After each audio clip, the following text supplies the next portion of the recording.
Если вам надоели обычные повседневные блюда и хочется уже что-то необычного, так чтобы удивить родных, близких и даже на праздничном столе тоже удивить всех гостей, тогда попробуйте приготовить вот такие вот необычные, но очень вкусные котлеты-рулетики с начинкой. Итак, для начала нам нужно шампиньоны, одну луковицу, красный сладкий перец нарезать на маленькие кубики. Ну а морковку нужно натереть на мелкой-мелкой терке. И вот как-то так у меня все получилось. Дальше устанавливаем сухую сковородку на плиту без всякого добавления масла. Отправляем полностью все шампиньоны и на максимальном огне вначале мы будем выпаривать из них влагу. Постоянно помешивая, вы заметите, что на сковороде собирается много воды. Можно дождаться, пока она полностью испарится, а можно просто ее убрать со сковороды. После того, как уйдет вся влага, в сковородку нужно добавить немного подсолнечного масла. Сразу же грибы нужно посолить и поперчить. И немного помешивая, обжариваем их примерно еще 2-3 минуты. Дальше к грибам нужно отправить полностью всю луковицу, которую мы нарезали маленькими кубиками.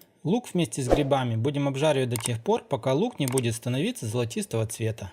Как только вы заметите, что лук начал золотиться, сразу же в сковородку отправляем нарезанный красный сладкий перец кубиками и полностью всю натертую морковку. Время от времени вот это все нужно перемешивать, накрываем крышкой и протушиваем до полной готовности. Хорошо протушенные вот эти все продукты отправляем в отдельную тарелку и даем ей полностью хорошо остыть, и наша начинка будет уже готова.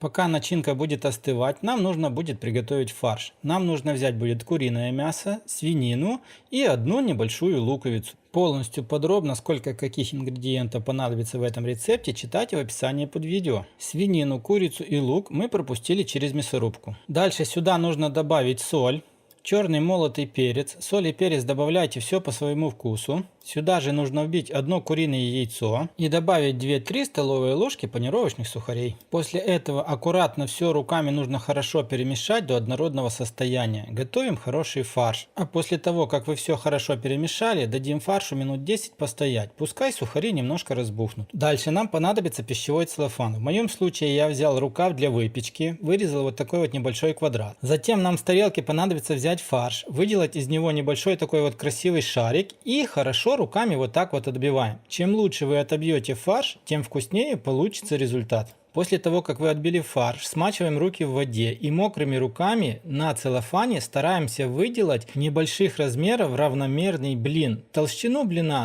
вот этого блина должна быть примерно 5 мм, а размеры уже зависят от вас. Если вы хотите более большие, делайте по площади больше. Если маленькие, делайте меньше. Ну и после того, как вы сделали более-менее ровную форму, берем начинку и примерно 2 столовые ложки начинки нужно уложить по центру вот этого блина. Начинка должна получиться как можно ближе к центру. С каждого краю у вас должны будут остаться промежутки, для того, чтобы все хорошо запечатать. Затем берем вот так вот за целлофан и стараемся выделать красивый аккуратный рулетик, так чтобы вся начинка оказалась внутри.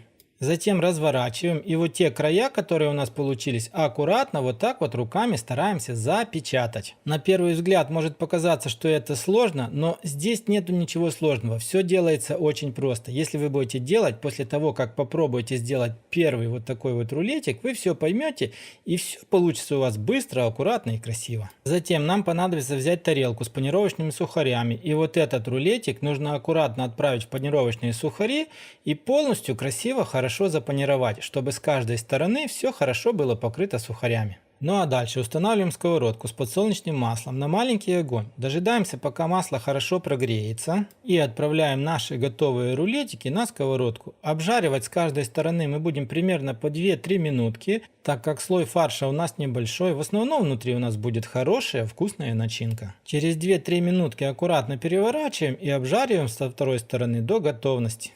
Ну а в самом конце вот такая вот красота у нас получилась. Рулетики получились нежные, аппетитные и очень-очень вкусные. Когда вы подадите вот такие вот рулетики на стол для семьи или же для гостей, я уверен, что никто не останется равнодушным. И обязательно кто-то попросит у вас рецепт, как вы это сделали. Смотрите, в разрезе все просто классно, аппетитно и очень-очень вкусно. Ну что ж, друзья, если вам понравилось, лайк, подписка, колокольчик, поделитесь таким видео с друзьями и не пропускайте новые ролики. Ну а мы с вами встретимся в следующем видео. Всем пока, всем до скорой встречи на канале Аппетитная кухня.